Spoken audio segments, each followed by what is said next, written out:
Alright guys, तो जैसा कि हम लोग ने बात किया था कि 15G फॉर्म भरने के लिए हमें क्यों भरना पड़ता है, तो सबसे पहले यार देख लो कि अगर आपने 15G फॉर्म नहीं भरा और आपका पीएफ अमाउंट जो है 1.5 लाख या फिर 1 लाख के ऊपर रहता है, तो उसमें आपका जो है टैक्स इतना कुछ कट जाएगा कि कभी कभी जो है 1 लाख में से 30%, 35% भी कट सकता है, 30 से 35% या फिर कभी कभी 20 से 25% के रेंज में कट जाता है, जो कि एक ह्यूज अमाउंट होता है। मतलब अगर 1 लाख में से 35%, मतलब अगर 35,000 रुपये कट गया तो आपको मिलेगा ही क्या? आपको लगे यार क्या ही हो गया।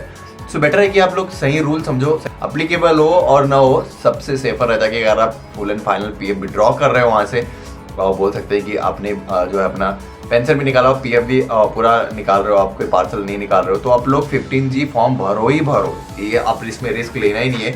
तो फॉर्म भरने के लिए कुछ भी सिंपल है, बहुत सिंपल। ये फॉर्म आपको मिल जाएगा। कहाँ से डाउनलोड करना? अगर आपको नहीं मिल रहा है कोई प्रॉब्लम नहीं यार, लिंक इन द डिस्क्रिप्शन, वहाँ से जाओ और डाउनलोड करो। सो इसके बेसिकली 2 पेज रहते हैं 15G फॉर्म के, तो लास्ट वाले पेज से अपने को लेना देना नहीं है। इवन आप इसको प्रिंट भी नहीं करोगे तो चलेगा, बट मैंने को बताने के लिए इसको प्रिंट कर लिया। अब इसको भरने के लिए बहुत सिंपल है, कैसे भरते क्या है मैं आपको बता दूं। आपको क्या क्या डिटेल्स इसमें भरनी हो आप देख सकते हो। हालांकि ये फॉर्म को भी मैं भर के बता सकता हूँ, बट लेकिन मैं डिटेल्स किसी के साथ लीक नहीं करना चाहता हूँ किसी भी का। और इसके बाद आपने देख ही लिया रहेगा कि इससे पहले वाले वीडियोज़ में हम लोग ने कैसे इस फॉर्म का यूज़ करके और जब अपना पीएफ का जो है विड्रॉल के लिए प्रोसीड की। तो देखो यहाँ पे आ गए हम लोग फॉर्म पे गाइस। ये फॉर्म 15G है और इसमें हम लोग को जो है पार्ट 1 तक ये भरना है। देखो पार्ट 1 है ये वाला, यहाँ पे देख सकते हैं पार्ट 1 है, और नीचे आप आओगे तो देखोगे पार्ट 2 आ जाएगा। तो हमें सिर्फ और सिर्फ पार्ट 1 भरना है। अब इसमें ये बहुत ट्रिकी रहता है, मतलब ये जितना सिंपल हमें दिख रहा है उतना सिंपल है नहीं इसको भरना, तो काफ़ी ट्रिकी रहता है इसमें। अगर हम लोग ने थोड़ी बहुत भी गलती कर दी तो ऐसा हो सकता है कि कोई प्रॉब्लम ही हो जाए। तो यहाँ पे देखो सबसे पहले नेम ऑफ द असेसी डिक्लेरेंट है, मतलब जिसके नाम पे ये पीएफ अकाउंट है उसका नाम यहाँ पे प्रॉपरली भर देंगे। और नेम ऑफ द असेसी, यहाँ पे पैन नंबर, अगर उसका पैन डिटेल है तो पैन डिटेल भर देंगे, सबसे सिंपल रहता है। स्टेटस क्या होने वाला है यहाँ पे? स्टेटस यानी आप कोई कंपनी हो, इंडिविजुअल हो, क्या हो, तो यहाँ पे हमेशा इंडिविजुअली भरना। और फिर ये कौन से ईयर का डिक्लेरेशन, यानी 2024-25 का है, 2023-24 का, तो अभी करंट ईयर जो आपका रहेगा, जैसे अभी 2024-25 चल रहा है तो यहाँ पे मैं 2024-25 भर दूंगा। और रेसिडेंशियल स्टेटस यहाँ पे क्या लिख देंगे? रेसिडेंट, मतलब एनआरआई नहीं हो ना ये। रेसिडेंशियल स्टेटस मतलब ये ओन और वो रेंटेड वाला नहीं है। तो रेसिडेंशियल स्टेटस मतलब ये अब यहाँ पे भर देंगे रेसिडेंट, मतलब हम इंडिया के ही हैं, बाहर वाले नहीं है भाई। फिर यहाँ पे अपना पूरा प्रॉपर एड्रेस डाल देना। प्रॉपर एड्रेस डालने के बाद यहाँ पे अपना मोबाइल नंबर डाल दो, और मोबाइल नंबर डालने के बाद यहाँ पे लिखा है whether assessee to the tax of income tax, मतलब इनकम टैक्स के स्लैब में आ रहे हो। नहीं भाई, बिल्कुल भी नहीं आ रहे, आपको यहाँ पे सिर्फ नो करना है। ये बहुत इंपॉर्टेंट है, ये वाला याद रखना आप। ये बहुत सब जो पॉइंट नंबर 15 है इसमें आपको नो करना है, ये याद रखना। अगर आप टैक्स स्लैब में आ रहे हो तब नो मत करना, मतलब 12 लाख के ऊपर वाले हो अगर करंट में भी, तो भाई आप नो मत करना।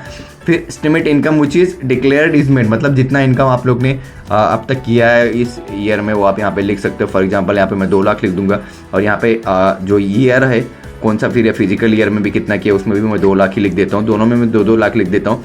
और total number of 15G field form, मतलब 15G का फॉर्म अब तक आपने कितना भरा, तो मैं यहाँ पे एक ही लिखूंगा।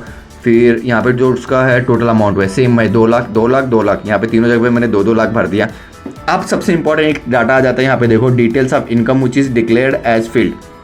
तो यहाँ पे जो 19 नंबर है गाइस, 19 नंबर में यहाँ पे आप सबसे पहले आपको जो है सीरियल एसआई नंबर पे 1 नंबर डालना है। यहाँ पे अपना जो यूएएन नंबर डाल देना है। नेचर ऑफ इनकम यहाँ पे डाल देना है पीएफ विड्रॉल, मतलब आप क्या कर रहे हो, इनकम ये जो ले रहे हो किस सोर्स से ले रहे हो, तो पीएफ को विड्रॉ कर रहे हो।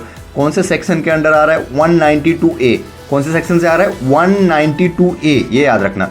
अमाउंट ऑफ इनकम कितना हो सकता है, तो 1.5-2 लाख जो भी डालना है। अभी मैं सब में जगह 2-2 डाला, तो यहाँ पे भी मैं 2 ही डाल देता हूँ, कोई प्रॉब्लम नहीं। यहाँ पे अपना सिग्नेचर करेंगे, साथ में यहाँ पे अपना नाम डालेंगे। अब यहाँ पे सबसे इंपॉर्टेंट डिक्लेरेशन वेरिफिकेशन याद रखना, ये वाला आप यहाँ पे अपना सिग्नेचर कर दी। यहाँ पे अपना पूरा नाम डाल देंगे जो भी अपने पीएफ अकाउंट में। यहाँ पे पूरा नाम डालने के बाद नीचे यहाँ पे आओगे तो यहाँ पे देखो year ending on previous year. Okay, कौन सा प्रीवियस ईयर जो एंड हो रहा है 2025-26 है। और यहाँ पे देख लोगे असेसमेंट ईयर है। अब इस असेसमेंट ईयर में, कौन से असेसमेंट ईयर में हम लोग इसको कर रहे हैं? 31 मार्च 2025 में। और एग्जैक्ट अमाउंट चार्जेबल जो कुछ भी है वो भर लेना। अब यहाँ पे याद रखना year ending on, year ending on मतलब कौन सा हो रहा है? ये 31 मार्च 2025, ठीक है। Relevant assessment year will be nil. I will be also declare that my or income refer to the column 16 and the amount income refer to the 18 previous ending year. कौन सा प्रीवियस एंडिंग ईयर रहेगा? 31 मार्च 2024-25। Relevant experience जो कुछ भी है वो income tax में लिख लो। प्लेस मुंबई डाल देते हैं। क्योंकि मुंबई से जो आपका रहेगा वहाँ पे डाल दो, डेट आपका डाल देना, यहाँ पे सिग्नेचर डालना, तो 1 और 2 सिग्नेचर हो गए। बहुत सिंपल है। इस इतनी आसानी से आप इसको फिल कर सकते हो। मैं एक फिल किया हुआ फॉर्म आपको दिखा देता हूँ। बाकी किसी को भी अगर ये फॉर्म भरने में प्रॉब्लम आ रही होगी, नहीं भर पा रहा है, कोई प्रॉब्लम नहीं आएगा, इस कमेंट करना। और कुछ भी रहेगा ऐसा, जो देखो मैं मेरे जितने भी चैनल्स पे वीडियोस बनाता हूँ, मैं हमेशा ट्राई करता हूँ कि लोगों की हेल्प करो। आप मेरे ब्लॉग चैनल को देखे रहोगे, लिंक इन द डिस्क्रिप्शन मिल जाएगा। वहाँ पे भी जब मैं NMI से रिलेटेड वीडियोस बनाता था, इवन आजकल NMI से रिलेटेड नहीं बनाता क्योंकि मैं पास आउट हो चुका हूँ, तो मैं लोगों की बहुत ज़्यादा हेल्प करने की कोशिश करता हूँ। जब भी उनके कॉल्स आते हैं मैं अटेम्प्ट करता हूँ। जो लोग देख रहे होंगे मुझे रेगुलरली या फिर जब भी मुझे देखते रहेंगे मेरे वीडियोज़ को, तो जिन लोग ने भी मेरे पास रीच आउट किया रहेगा रिगार्डिंग हेल्प, मैंने डेफिनेटली उनकी हेल्प की है। अगर कोई ऐसा बंदा देख रहा है जिसकी मैंने हेल्प की है और वो एग्री करता है, तो गाइस कमेंट करके जरूर बताना। बाकी ये वीडियो आपको कैसी लगी ये जरूर मुझे बताना कमेंट करके, अपना एक्सपीरियंस। मिलते हैं नेक्स्ट वीडियो। तो bye, take care and thanks for watching. Channel को सब्सक्राइब करो यार, 15 सब्सक्राइबर हुए हैं।